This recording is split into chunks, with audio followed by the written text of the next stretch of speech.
When the world emerged from the pandemic, consumer spending shifted sharply toward natural health remedies and traditional medicine. This anatomical map, rooted in Sanskrit text, shows how India has cataloged the medical applications of local flora for thousands of years.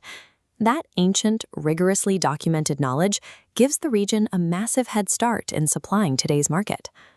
This split-screen data shows a harsh reality in northern states like Punjab and Haryana. On the left, traditional crops like rice and wheat drain local aquifers at an unsustainable rate. On the right, we see the minimal water required to cultivate arid medicinal plants. Swapping thirsty grain for drought-resistant botanicals solves two problems at once. It preserves the remaining groundwater while yielding a crop that commands a premium price globally. But realizing that ecological rescue mission relies on convincing traditional, highly risk-averse farmers to step into an entirely new industry. Right now, that industry is incredibly difficult to navigate. The current medicinal plant market lacks the infrastructure, regulation, and predictability of standard agriculture. The trouble starts before a seed even goes into the ground. Because there is no standardized certification system for quality planting material, farmers often buy unverified seeds, leading to sudden and total crop failures. Even when a harvest succeeds, farmers hit a second wall. Predatory bulk buyers capitalize on disorganized sellers, scooping up raw materials at bottom-dollar prices and capturing all the retail profit for themselves. Unless we solve these foundational problems, unregulated seeds and exploitative supply chains, this agricultural transition will stall out. The barriers are also heavily bureaucratic. Before a farmer can sell a single leaf, they have to legally prove their crop was cultivated on a farm, not poached from wild forests. Because many medicinal plants are endangered, local growers are bound by strict international regulations, like those negotiated at the global CITES conferences. Consider the case of entrepreneur Jitendra Sodhi. He lost 18 months trying to get a legal procurement certificate simply because his farm was in one state and his processing unit was in another, and local revenue officials didn't understand the specific procurement laws. To untangle this mess, newly established regional centers are stepping in. They act as a bridge, educating state officials on the law and guiding farmers through strict good field collection practices so their crops pass inspection.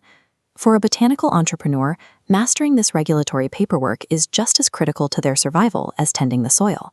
Once the paperwork clears, farmers face the challenge of time. Former military officer Utkrist Pandey shifted to sandalwood trees, a crop that requires up to 15 years of care before a single piece of wood can be sold. The math justifies the wait. A relatively small plot of 250 mature sandalwood trees can yield a return of 2 crore rupees, or nearly $250,000. To ensure these decades-long investments actually pay off, farmers rely on institutional science. Here, agricultural scientists physically inspect crop varieties during multi-location trials. This is a rigorous testing process to prove a specific plant strain will survive a local microclimate before a farmer risks their livelihood on it.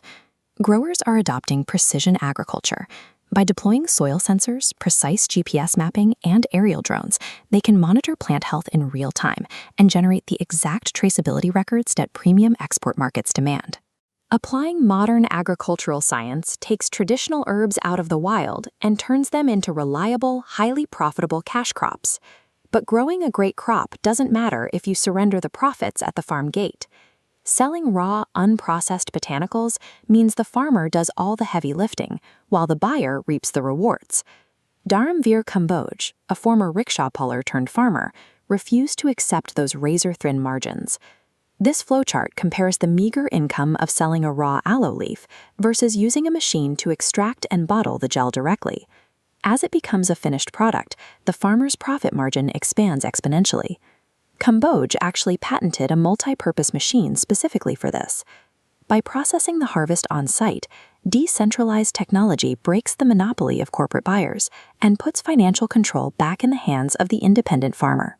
When growers combine accurate seeds, precise science, and on-site processing, the results scale up fast. A farmer known as Gora Baba successfully cultivated an entirely man-made medicinal forest from scratch. Using tech-backed, sustainable harvesting methods, his cooperative produced a specialized honey from that forest that recently won an international quality award in London. These localized successes are getting noticed. After witnessing the high yields of botanical farmers, the Haryana state government actively rewrote its agricultural budget to include dedicated funding specifically for medicinal crops. These grassroots successes have evolved from isolated experiments into a catalyst for legislative change, compelling state governments to formalize the industry through dedicated funding. The economic value of India's botanical resources is realized when ancient scholarship meets modern engineering, precise data tracking, and streamlines legal frameworks. Equipping traditional farmers with these tools achieves a dual victory, restoring depleted local environments while creating a highly lucrative agricultural sector. This model ultimately secures ancient biodiversity while establishing a profitable, scalable blueprint for the future of global agriculture.